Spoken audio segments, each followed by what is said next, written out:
Hello friends, welcome back to my YouTube channel mechanical vitamin में आपका बहुत बहुत स्वागत है। सबसे पहले मैं माफ़ी मांगना चाहूँगा, काफ़ी दिनों बाद मैं वीडियो लेकर के आया हूँ।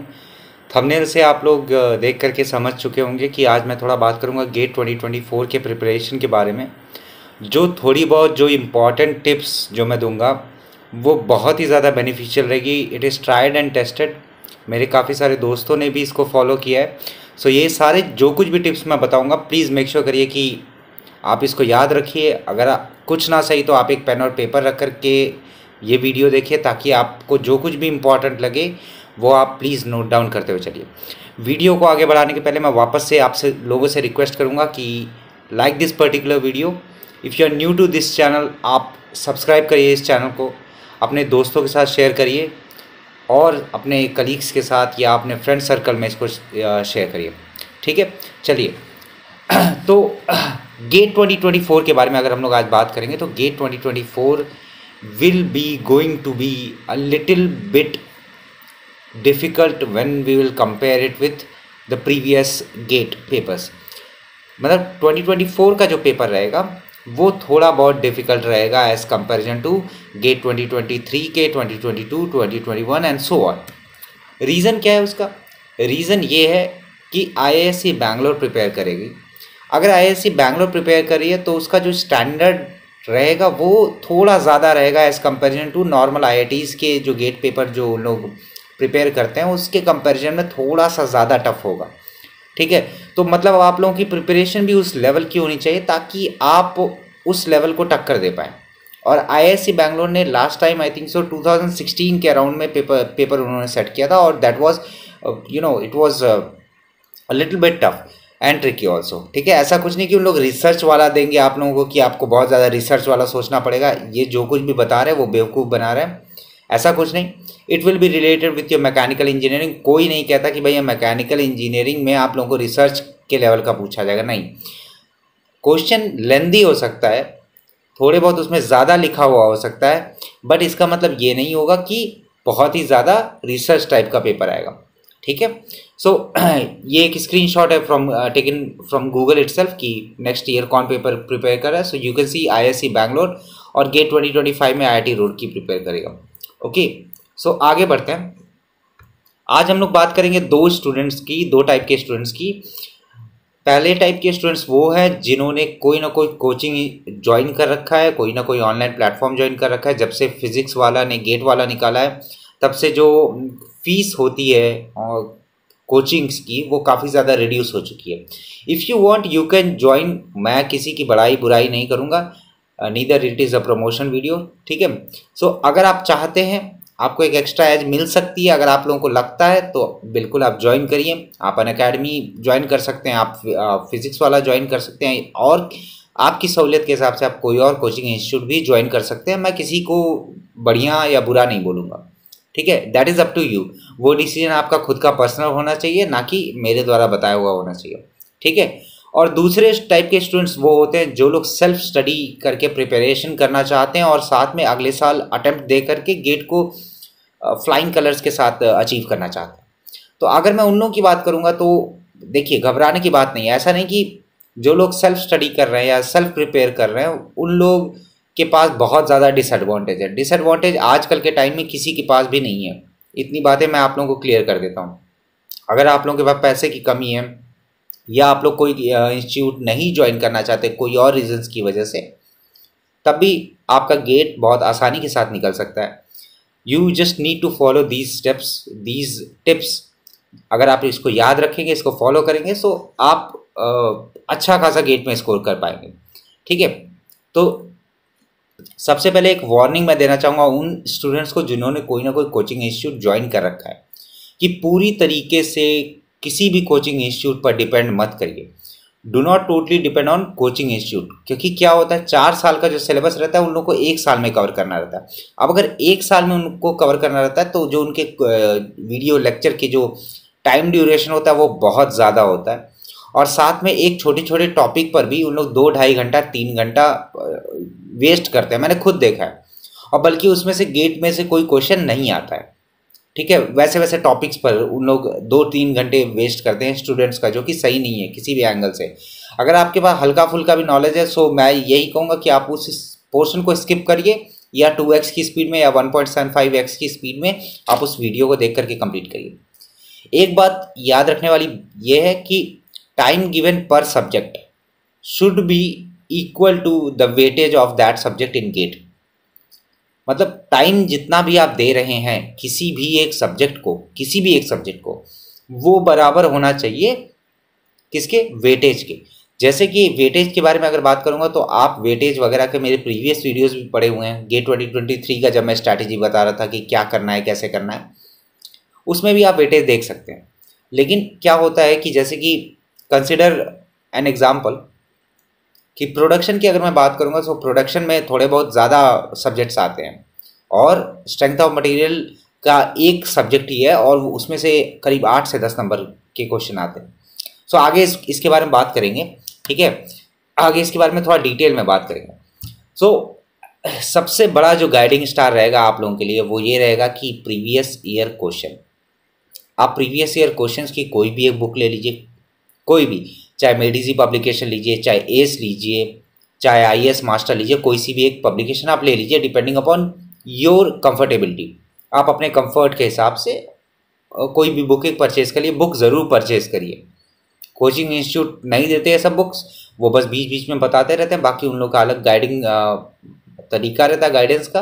बट प्रीवियस ईयर क्वेश्चन की एक बुक आप लोगों के पास होना चाहिए, whether you are studying under any coaching institute और आप सेल्फ स्टडी कर रहे हो तब भी। कोई भी सब्जेक्ट उठाने के पहले आप प्रीवियस ईयर क्वेश्चंस को देखिए, सॉल्व मत करिए, बस देखिए। जैसे लेटर सपोज आपने थ्योरी ऑफ मशीन उठाया, थ्योरी ऑफ मशीन को जब आप उठाएंगे तो आपके सामने एक चार्ट आ जाता है, मेडिजी की बुक में एक चार्ट रहता है कि कितने कितने को क्वेश्चन पूछे गए हैं किस किस साल में, ठीक है। तो थ्योरी ऑफ मशीन का अगर आप लोग ओपन करेंगे तो वहाँ पर आप लोग देखेंगे कि कैसे कैसे टाइप के क्वेश्चन पूछे जा रहे हैं। सॉल्व अभी नहीं करना है, फर्स्ट अटेम्प्ट में कोई सॉल्व नहीं करना है। फर्स्ट अटेम्प्ट मतलब आपने अभी तक सब्जेक्ट पढ़ा नहीं, अगर आप क्वेश्चन सॉल्व करने बैठेंगे कुछ नहीं आएगा। ऑनेस्ट है, बिटर ट्रूथ है, बट यही सही है, ठीक है। तो क्या करना है, पहले आपको बुक उठानी है, बुक को आपको ओपन करके देखना है। जो भी सब्जेक्ट आप पढ़ने जा रहे हो, strength of material, industrial engineering या फ्लूइड मैकेनिक्स या थ्योरी ऑफ मशीन, उस चैप्टर को आप एक बार देखिए, उसमें जो प्रीवियस ईयर क्वेश्चन जो दे रखे हैं उसको देखिए। उसके बाद आप सब्जेक्ट को पढ़िए। क्यों, उससे फ़ायदा क्या होगा? उससे फ़ायदा ये होगा आपके दिमाग में पहले ही वो चीज़ आ चुकी होगी कि ये पूछा जा चुका है, इसके तरीके का, इस कॉन्सेप्ट से मिलता जुलता क्वेश्चन पूछा जा चुका है, ठीक है। सो मेक श्योर करिए कि आप इसी स्टेप को फॉलो करिए। साथ में आपको क्या करना है, you have to identify the core area of that subject. आपको पता होना चाहिए कि कोर एरिया क्या है, जहाँ से क्वेश्चन पूछेगा ही पूछेगा, रह नहीं सकता कोई भी। फॉर एग्जाम्पल अगर बात करते हैं स्ट्रेंथ ऑफ मटेरियल की, Mohr circle principal stress and strain वाला जो चैप्टर है, वहाँ से क्वेश्चन पूछेगा ही पूछेगा। That is the core portion. SFD BMD से अल्टरनेट ईयर में पूछता है, कभी कभार लगातार भी पूछ लेता है, तो SFD BMD is also an important portion of strength of material, ठीक है। तो ऐसे करके आप लोगों को कोर पोर्शन को आइडेंटिफाई करना है और साथ में फिर उसके हिसाब से मेहनत करनी है, ठीक है। और अगर जो लोग भी कोचिंग इंस्टीट्यूट नहीं ज्वाइन किए हैं तो आप गेट हंट करके एक वेबसाइट है, तो वहाँ से जा करके आप नोट्स डाउनलोड कर सकते हैं। स्टैंडर्ड है इंजीनियरिंग सर्विसेज और गेट लेवल की मेडिजी, एस एकेडमी और इन सब के नोट्स आपको मिल जाएंगे। ये नोट्स मिल जाएंगे, आप उस नोट्स को रिफ़र करिए। नोट्स को रिफ़र करेंगे, उसके बाद आप प्रीवियस ईयर क्वेश्चन को सॉल्व करिए, उसके बाद आप अपने लेवल को देखिए, उसके बाद आगे प्रैक्टिस करते रहिए, ठीक है। तो जैसा कि मैं पहले बात कर रहा था आप लोगों के साथ कि प्रोडक्शन 5+ सब्जेक्ट का होता है। अगर कास्टिंग एक सब्जेक्ट अलग ले लें, वेल्डिंग अलग ले लें, मेट्रोलॉजी एंड मेजरमेंट अलग ले लें, सो 5 से भी ऊपर सब्जेक्ट रहते हैं। और पूछा कितना जाता है, 15 मार्क्स, 15 to 20 17 मार्क्स के अराउंड में पूछा जाता है, ठीक है। यहीं पर अगर आप स्ट्रेंथ ऑफ मटीरियल के साथ में कोई एक सब्जेक्ट ले लीजिए, FM ले लीजिए, फ्लूइड मैकेनिक्स या थ्योरी ऑफ मशीन ले लीजिए या इंडस्ट्रियल इंजीनियरिंग ले लीजिए, केवल 2 सब्जेक्ट से आपका 16 to 17 मार्क्स आराम से स्कोर हो जाएगा। तो मतलब क्या हुआ, इससे क्या पता लगता है? इससे पता ये लगता है कि production is important, no doubt.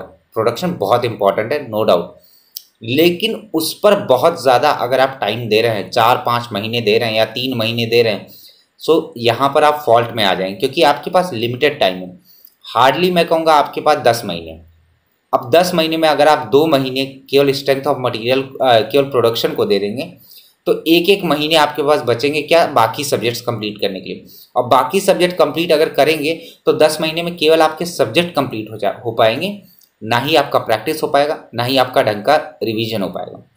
So production को आप टाइम दीजिए, बट जो उसके कोर एरियाज हैं उस पर ज़्यादा टाइम दीजिए। बाकी जो छोटे मोटे पोर्शन है, डेरिवेशन वगैरह, उन सबको स्किप करिए, वीडियोस वगैरह में भी स्किप करिए।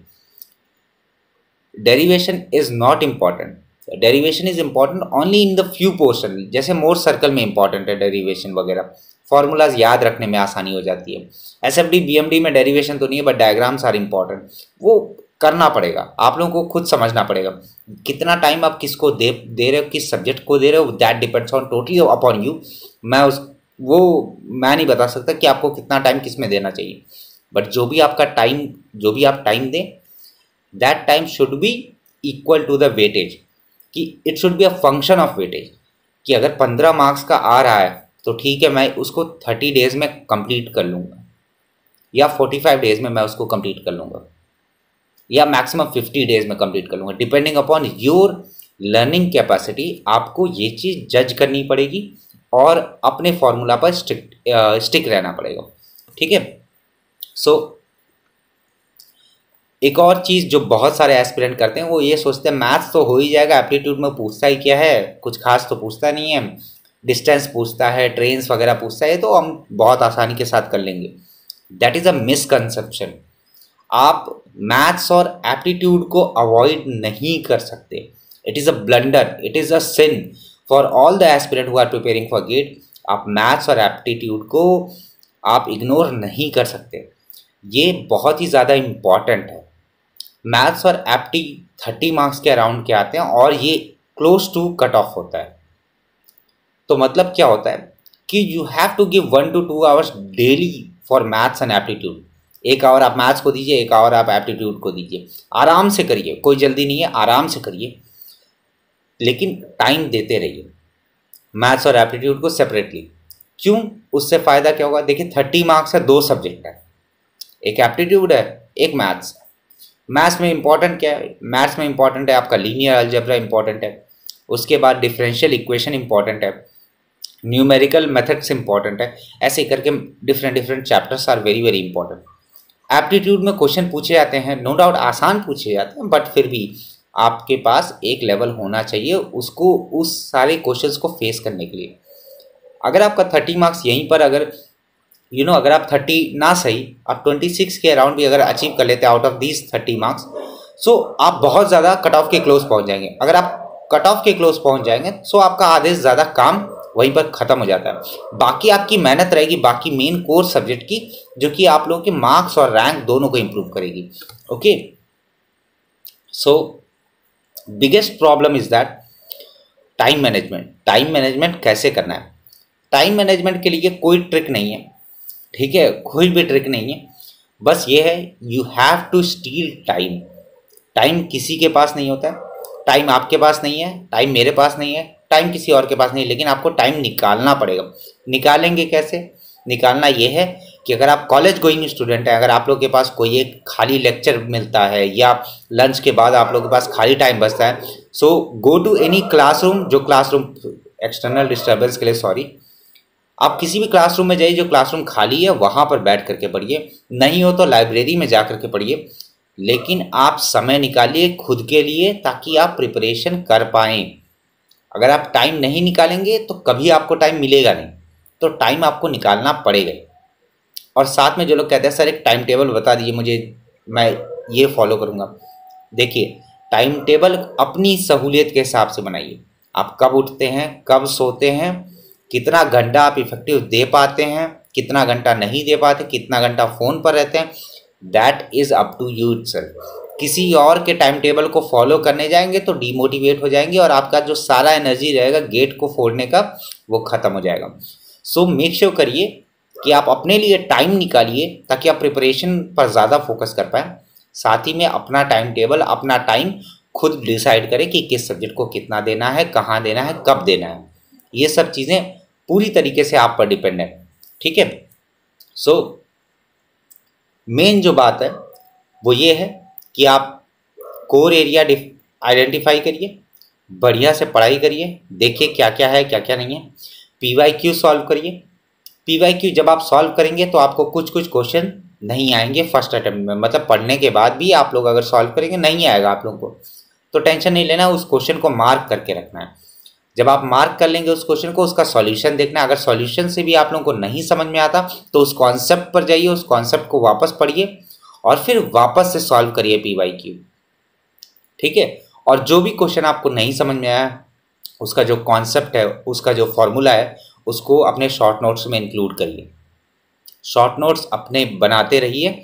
यही शॉर्ट नोट्स जो आपका लास्ट मंथ रहता है जनवरी वगैरह, उसमें ये बहुत ज़्यादा बेनिफिशियल रहता है। सबसे बड़ी बात, revise revise revise, revision is must. एक टेक्निक होती है 111 की। 111 की टेक्निक रिवीजन के लिए रहती है। वो होता ही है कि 111 मतलब 111। पहले 1 का मतलब ये होता है कि जिस दिन आपने जो पढ़ा उसी दिन रिवाइज करिए, उसके बाद एक दिन छोड़ करके रिवाइज करिए, उसके बाद एक हफ्ते में रिवाइज करिए। ऐसे करके अगर आप चलेंगे तो आपको लॉन्ग टर्म आपकी मेमोरी हो जाएगी, ठीक है। तो जो स्टूडेंट जिन्होंने कोई भी कोचिंग नहीं ज्वाइन किया, कुछ नहीं करना है भैया। एक सिलेबस IIT कानपुर की वेबसाइट पे जाओ, अभी भी गेट 2023 का सिलेबस पड़ा होगा। सिलेबस डाउनलोड करिए, प्रिंट करवा लीजिए।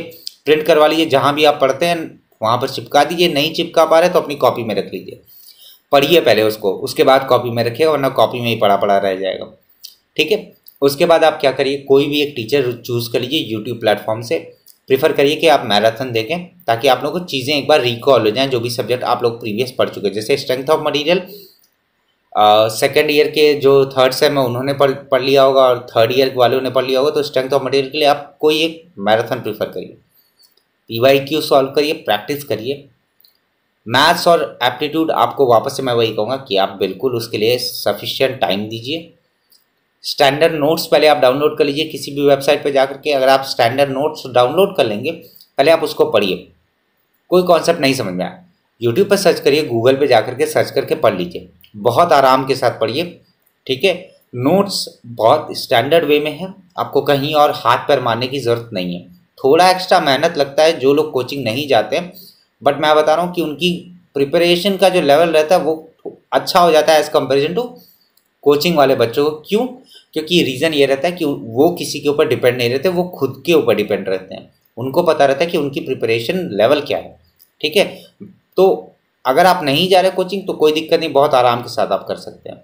अगर कोई भी टॉपिक आपको नहीं समझ में आता है तो आप यूट्यूब वीडियो कर सकते हैं, देख सकते हैं, शॉर्ट नोट्स में पढ़ सकते हैं, कोई लाइब्रेरी में जाकर के बुक वगैरह उठा करके उसके भी 1-2 पन्ने देख सकते हैं, ठीक है। प्रैक्टिस करिए, रिवीजन करिए और प्रैक्टिस करिए और इसी चीज़ को रिपीट करते रहिए। दैट इज़ द ओनली की।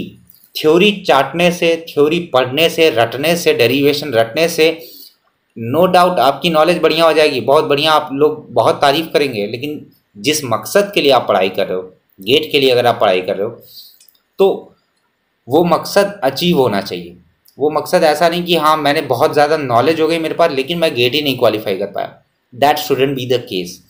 तो वही आप लोगों को कोर एरिया आप आइडेंटिफाई करिए, उसके हिसाब से मेहनत करिए। जब तक आप कोर एरिया आइडेंटिफाई नहीं करेंगे, बस भेड़ चाल चलते हुए चले जाएंगे। जैसा वीडियो लेक्चर में किसी ने कुछ पढ़ा दिया, आप कहोगे हाँ हाँ बहुत मज़ा आ रहा है, 1.5-2 घंटे 3 घंटे बीत गए। कुछ वीडियोज़ हैं, मैंने खुद देखा है यूट्यूब पर, छोटा सा कॉन्सेप्ट है प्रॉपर्टीज़ ऑफ फ्लूइड, हार्डली आधा घंटा लगना है प्रॉपर्टीज़ ऑफ फ्लूइड पढ़ने में। नहीं, उन लोगों को अपना बढ़ाने के लिए मैं बता रहा हूँ 1.5 घंटा 2 घंटे तक वो वीडियो गया है। अब जो बच्चा 1.5-2 घंटे प्रॉपर्टीज़ ऑफ फ्लूइड में लगा रहा है तो उसका फिर मैं क्या ही बोलूँ। तो फार बेटर चीज़ यही है कि आप देखो तो सही आप कहाँ जा रहे हो, भेड़ चाल मत चलो। मज़ा आएगा पढ़ने में भैया, कोई भी टीचर कुछ भी पढ़ा देगा मज़ा आ जाएगा, कहोगे वाह मज़ा आ गया, बहुत अच्छा पढ़ा दिया। लेकिन क्या वो आपके लिए बेनिफिशियल है? सवाल ये है। आप मज़ा लेने या देने के लिए नहीं बैठे हो, आप अपने फ्यूचर को बनाने के लिए बैठे हो, ठीक है। तो अगर आप अपना टाइम दे रहे हो किसी भी टीचर को तो मेक श्योर करिए कि कुछ भी फालतू की चीज़ ना हो उसमें। अगर फालतू की चीज़ होगी सो आप प्लीज़ या तो 2x की स्पीड पे देखिए या स्किप कर दीजिए वीडियो या थोड़ा आगे बढ़ा दीजिए, ठीक है। तो आप मुझसे जुड़ सकते हैं टेलीग्राम चैनल पे, लिंक आपको डिस्क्रिप्शन में मिल जाएगा, ठीक है। और अपने एस्पिरेंट्स जो भी दोस्त हैं उनके साथ ये शेयर करिए, माहौल अच्छा अपना बना करके रखिए, पढ़ाई करिए।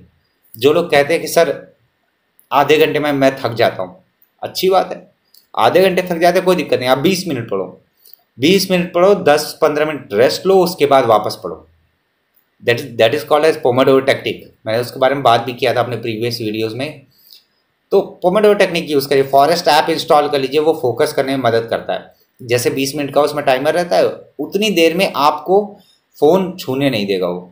अगर फ़ोन छूने देगा तो उसमें एक ट्री रहता है, वो ट्री बढ़ता रहता है, वो ख़त्म हो जाएगा अगर आपने फ़ोन का कोई और एप्लीकेशन वगैरह ओपन कर दिया तो।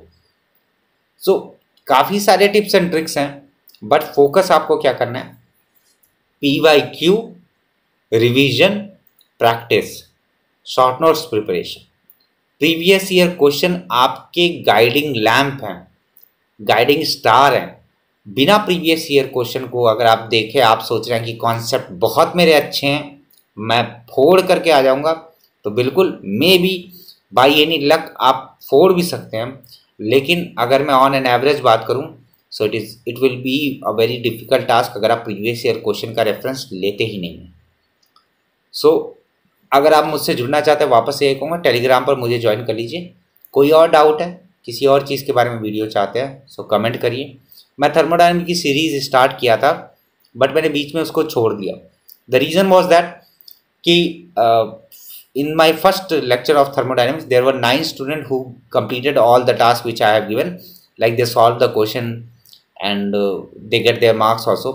But after 2 or 3 videos only 1 or 2 students were there. So मैंने सोचा कि इतनी मेहनत मैं कर रहा हूँ, एक एक चैप्टर के क्वेश्चंस वगैरह निकाल करके देन टाइप करता हूँ, एंड देन टाइप करने के बाद उसको अपलोड करता हूँ गूगल फॉर्म्स पे। बट इफ़ अगर बच्चे ही नहीं इंटरेस्टेड हैं, so what can I do? So in case if you are really serious about preparation of GATE, if you really want me to help you, comment it down.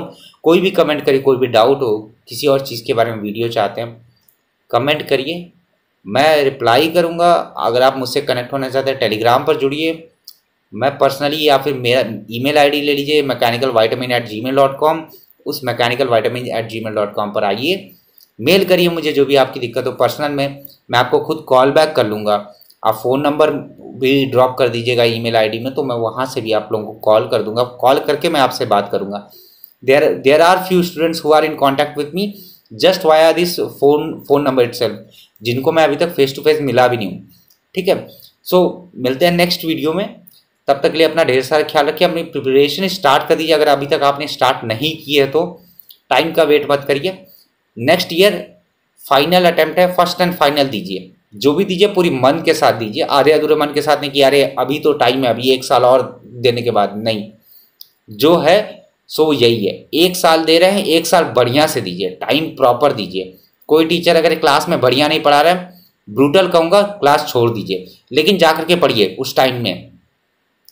कोई भी teacher जिसका concept आपको नहीं समझ में आ रहा है, जो पढ़ाने में नहीं सही है, अगर आप अटेंडेंस के लिए बैठे हैं, मत बैठिए। 2-3 क्लास हफ्ते में उसकी छोड़ दीजिए, जाइए लाइब्रेरी में, अपने आप को टाइम दीजिए, क्योंकि that thing is much more important as comparison to sitting in a boring lecture.